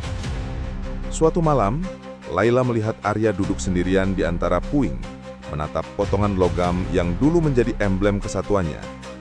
Ia mendekat. Kamu sih marah? Arya menatap potongan itu. Aku tidak tahu lagi harus marah pada siapa, Laila. Dunia ini penuh bayangan, dan kadang bayangan itu datang dari cahaya yang kita percayai. Laila menatapnya dengan sedih. Kau masih percaya pada kemanusiaan? Arya tersenyum samar. Aku tidak tahu, tapi aku masih percaya pada mereka yang berani berkorban tanpa nama. Malam itu, di kejauhan, terdengar ledakan lagi. Namun kali ini bukan dari pasukan asing. Itu ledakan dari bunker terakhir yang masih menyimpan sisa dokumen Garuda Global Defense. Seseorang menghancurkan semuanya. Nanda. Ia menatap langit. Tubuhnya berdarah, tapi wajahnya tenang. Aku tidak bisa mengembalikan apapun, Kapten. Tapi setidaknya mereka tidak akan memanfaatkannya lagi. Dan dalam cahaya merah yang menyala di langit Gaza, satu bayangan terakhir lenyap. Bukan karena tertembak, tapi karena memilih menebus dosanya dengan kehancuran yang ia sebabkan sendiri. Esok paginya, Laila menerima kabar lewat jaringan bawah tanah. Nanda ditemukan tewas di lokasi ledakan. Tidak ada yang tersisa, kecuali sepucuk surat. Surat itu dibacakan oleh Arya dengan suara bergetar. Kepada Kapten Arya, aku tahu tidak ada maaf yang cukup. Tapi setidaknya, biarkan dunia mengenang kita bukan sebagai prajurit bayaran, melainkan manusia yang mencoba menebus kesalahan mereka. Katakanlah kepada dunia, bahwa bahkan bayangan pun bisa punya hati. Gaza pagi itu berbeda. Debu masih menempel di bangunan yang tersisa, namun udara terasa tegang, seolah kota itu menahan napas setelah badai malam panjang. Kabar dari dunia luar sudah sampai melalui jaringan bawah tanah dan satelit sisa yang masih aktif. Dokumen rahasia tentang Garuda Global Defense telah menyebar ke seluruh dunia. Kapten Arya duduk di antara reruntuhan, wajahnya memucat, tangan terkepal di lutut. Di sampingnya, Dr. Laila mengatur beberapa korban perang yang masih bisa diselamatkan. Bayu, meskipun luka-lukanya sembuh perlahan, tampak gelisah. Matanya menatap ke langit seakan menunggu sesuatu yang besar terjadi. Raffi sudah tiada.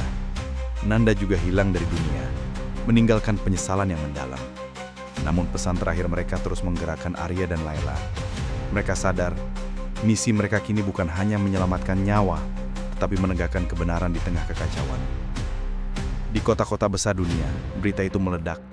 Presiden, Perdana Menteri, dan para Menteri Pertahanan panik. Data rahasia menampilkan bukti nyata keterlibatan perusahaan global dalam perdagangan senjata di zona konflik, termasuk aliran dana yang digunakan untuk menyokong kedua belah pihak. Media internasional menayangkan dokumen-dokumen itu satu persatu, dan opini publik meledak. Demonstrasi terjadi di berbagai kota, New York, Paris, London, bahkan Jakarta. Namun di Gaza, Arya tahu bahwa publikasi itu hanya separuh dari kebenaran. Ada satu rahasia lain yang lebih besar. Sesuatu yang bisa mengubah arah perang secara nyata, bukan hanya persepsi dunia. Sinyal satelit menunjukkan sebuah gudang di pinggiran Gaza yang selama ini tersembunyi dari pengintaian militer manapun. Raffi sebelumnya menemukan koordinat itu, tetapi gagal mengirimkannya sepenuhnya sebelum serangan terakhir. Gudang itu bukan hanya tempat penyimpanan senjata, tapi juga pabrik pembuatan rudal presisi tinggi yang dapat menghancurkan posisi strategis Israel. Arya menatap layar dengan mata membara. Jika ini jatuh ke tangan yang salah, perang bisa berlanjut tanpa akhir. Tapi jika kita kuasai, kita bisa hentikan banyak korban. Laila mengerutkan kening. Kapten, ini terlalu berbahaya. Kita hanya 3 orang. Bagaimana kita bisa menghadapi ratusan pasukan Israel yang dijaga senjata berat? Arya menarik napas dalam. Dokter, kita tidak sendirian. Dunia sudah tahu. Kita hanya butuh waktu dan taktik. Malam itu mereka menyusun rencana operasi. Arya, Bayu, dan Laila memecah tugas. Arya dan Bayu bertugas menyusup ke gudang, sementara Laila tetap mengatur jalur evakuasi dan komunikasi ke dunia luar. Mereka menggunakan terowongan bekas Hamas yang sebelumnya mereka rekayasa agar tidak terdeteksi drone. Jantung Arya berdegup cepat ketika mereka menembus area luar gudang. Lampu sorot mengintai dari menara pengawas, dan setiap bayangan yang bergerak bisa berarti kematian. Bayu menggenggam tangan Arya. Kapten, ini gila. Gila, mungkin. Tapi kalau kita tidak lakukan ini, ribuan orang akan mati sia-sia. Aku tidak bisa duduk diam lagi. Langkah mereka pelan, hati-hati. Setiap bunyi patahan kayu atau pasir yang tergeser membuat napas mereka tertahan. Saat mereka mencapai gudang, pemandangan itu membuat Arya terkejut sekaligus marah. Ratusan rudal presisi tersusun rapi, siap dikirim. Dan di tengah gudang, beberapa operator militer Israel tampak mengawasi prosesnya. Arya menunduk berbisik ke Bayu. Kita harus pecah 2 tim. Aku ambil mereka di depan, kau pecah dari belakang. Jangan tembak sembarangan. Fokus untuk mengacaukan dan mengamankan rudal. Bayu mengangguk.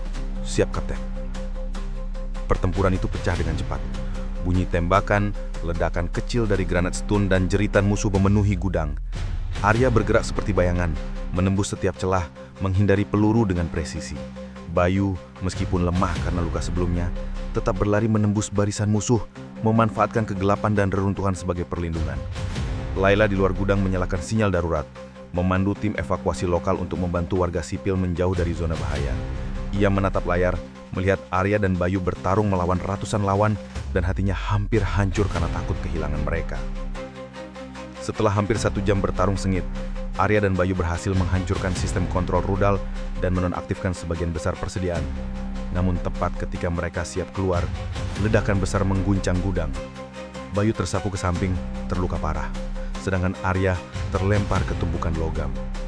Ia membuka matanya perlahan, melihat Bayu masih hidup tapi tak sadarkan diri. Darah mengalir deras dari bahu dan kepala Bayu. Arya menggigit bibirnya. Bayu, tetap hidup. Aku janji. Di saat itu sebuah bayangan muncul di pintu gudang. Bukan musuh, bukan sekedar pasukan Israel. Nanda. Arya terkejut. Nanda, kau hidup.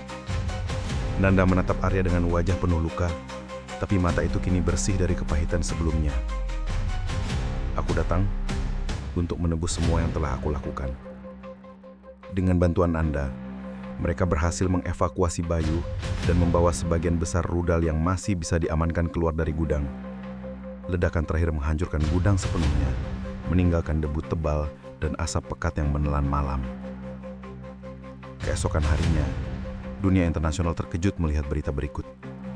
Ribuan rudal presisi yang diselundupkan di Gaza berhasil disita oleh tim misterius. Nama mereka belum terungkap, tapi tindakan heroik ini mencegah eskalasi besar. Arya, Laila, Bayu, dan Nanda kini bersembunyi di reruntuhan kota. Mereka tahu walaupun data rahasia telah berbocor dan misi mereka berhasil, ancaman dari pihak global masih ada. Tetapi untuk pertama kalinya dalam perang yang panjang ini, Arya merasakan secercah harapan. Bukan karena dunia mengetahui kebenaran, tetapi karena mereka berhasil menyelamatkan ribuan nyawa dan menghentikan konflik sebelum semakin parah. Di tengah reruntuhan, Arya menatap langit yang perlahan memerah saat fajar. Ia menarik napas dalam, menatap teman-temannya satu persatu. Ini belum selesai. Katanya pelan, suara dipenuhi tekad. Tapi kita sudah menanam benih kebenaran. Dan kali ini, dunia akan melihat bayangan bukan sebagai ancaman, tetapi sebagai cahaya yang tersembunyi. Layla tersenyum lelah. Kalau bayangan bisa menyelamatkan dunia, mungkin masih ada harapan bagi manusia. Bayu, yang kini mulai sadar, menatap Arya. Kapten, apa kita benar-benar pahlawan? Arya menatap mata Bayu, kemudian menatap mata Nanda. Kita hanya manusia yang berani berdiri di antara kegelapan dan cahaya. Dan di langit Gaza, awan merah menyala, seolah menyambut lahirnya babak baru, babak terakhir dari kisah mereka. Gaza, pagi itu berbeda. Langit yang kelabu beberapa hari sebelumnya kini perlahan cerah, dengan sinar matahari menembus puing-puing bangunan yang roboh. Debu masih menempel di dinding dan jalanan, tapi udara terasa lebih ringan.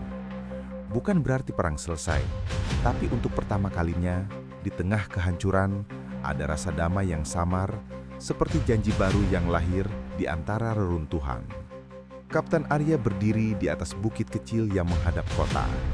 Di sampingnya, Bayu masih menahan rasa sakit di tubuhnya, sementara Layla menenangkan beberapa anak yang selamat. Nanda, yang sebelumnya menjadi pengkhianat, kini duduk sendiri, menatap tangan yang kotor dan wajahnya yang lelah. Bayangan, kita masih hidup, kata Arya pelan, suaranya berat tapi lembut. Bayu menatap kaptennya. Tapi semua ini harganya mahal, Kapten.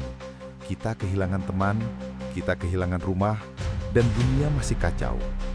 Arya menatap Bayu, kemudian Nanda, lalu menunduk sejenak. Kita memang kehilangan banyak hal, jawabnya. Tapi yang penting, kita menyelamatkan ribuan nyawa, dan kita menanam benih kebenaran yang tidak bisa dihapus lagi. Nanda menatap Arya, air mata mengalir di pipinya. Aku tidak pantas berada di sini. Aku telah menghancurkan kepercayaan kalian. Arya menepuk bahunya pelan. Kita semua punya bayangan gelap. Yang membuat kita berbeda adalah bagaimana kita menghadapi bayangan itu. Kau datang menebus kesalahanmu. Itu lebih dari cukup. Beberapa jam kemudian, mereka mengunjungi puing-puing gudang yang dulu menyimpan rudal presisi. Meski hancur, reruntuhan itu kini menjadi simbol. Simbol bahwa keputusan yang tepat, meski sulit dan beresiko, bisa menghentikan kehancuran lebih besar. Layla menatap reruntuhan itu dan berbisik. Mungkin bayangan kita memang kecil, tapi cukup untuk menyelamatkan banyak orang. Arya mengangguk, ia menatap mata teman-temannya satu persatu. Kita memang bayangan, tapi bayangan yang bertindak. Bayangan terakhir yang masih tersisa. Bayu meneming selemah. Bayangan terakhir terdengar seperti legenda. Arya meneming samar. Itulah yang kita pilih. Lebih baik jadi legenda tanpa nama daripada alat dalam perang yang tak adil. Hari itu, kabar dunia semakin panas. Dokumen rahasia Garuda Global Defense membuat negara-negara besar panik. Banyak pejabat tinggi diganti. Perusahaan itu dibubarkan dan aliran senjata ilegal terhenti. Media internasional mulai menyorot bayangan Gaza, tim misterius yang berhasil mengamankan ribuan nyawa dan menghentikan eskalasi perang. Tetapi, tidak ada satupun nama mereka yang disebut, mereka tetap bayangan. Arya tahu, di balik nama itu ada pengorbanan yang tak ternilai. Raffi telah tiada, meninggalkan perjuangan terakhirnya agar dunia mengetahui kebenaran. Nanda telah menebus kesalahannya, meski hatinya masih hancur. Bayu selamat, tapi ia membawa luka fisik dan batin. Dan Arya, ia membawa beban semua yang selamat, semua yang hilang, dan semua rahasia yang terungkap. Sore harinya, mereka berjalan melewati kota yang mulai dibersihkan dari reruntuhan. Anak-anak kembali bermain, tertawa kecil di antara puing, warga mulai menata kembali rumah mereka. Meski perlahan, hidup kembali bergerak. Bayu menatap seorang anak yang sedang membantu ibunya menata batu bata. Kapten, kita benar-benar membuat perbedaan ya. Arya menatapnya. Iya, Bayu. Sedikit demi sedikit, bahkan bayangan bisa membawa cahaya. Laila menunduk, memeluk anak kecil yang ia selamatkan semalam. Aku percaya bahwa selama masih ada yang berani berkorban, ada harapan bagi dunia ini. Nanda menatap mereka berdua, kemudian memandang ke langit. Ia menarik napas panjang. Aku salah, aku berkhianat, tapi setidaknya aku bisa menutup babak ini dengan sedikit penebusan. Arya menepuk bahunya. Tidak ada yang sempurna, Nanda. Tapi hari ini kita memilih menjadi manusia yang lebih baik daripada kemarin. Malam itu, mereka duduk di atas reruntuhan, menatap langit Gaza yang kini tenang. Bintang-bintang mulai muncul, satu persatu menerangi kegelapan. Bayu menunduk, menatap tangan kaptennya.